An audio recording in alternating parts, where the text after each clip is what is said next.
Kenapa orang selalu komplain tau, rumah panas. Kenapa? Daripada mana sebab dia? Okey, kalau kita tengok kat sini cahaya matahari direct kena dinding. Bila kena dinding ni akan panas tau. Contohlah, kalau yang ni tak ada awning ataupun cahaya matahari daripada belah sini, dia kena kat dinding. Dinding ni akan rasa panas. Pepejal bila dia resap panas, dia ambil masa untuk kita buang panas tu. Sebab tu bila cahaya matahari direct kena dinding dan dinding tu panas dia akan bawa masuk ke dalam. Bila keadaan tu dah malam, dalam tu masih lagi panas sebab dinding ni masih panas. Sebab untuk kita sebarkan panas dekat pepejal ni dia lambat. Jadi sebab tu panas daripada matahari ni akan masih ada dekat dinding sampailah malam. Sebab tu malam pun masih lagi bahang rumah tu. Sebab apa? Sebab matahari direct kena kepada dinding.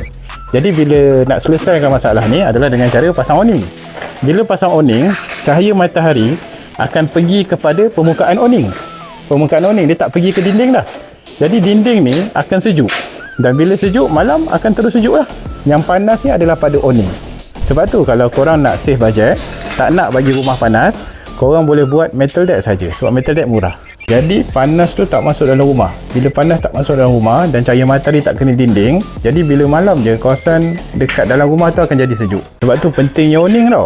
Dapat mengelakkan daripada cahaya matahari kena kepada dinding dan dinding ni akan jadi sejuk. Malam pun rumah terus sejuk. Explosions, iron guards,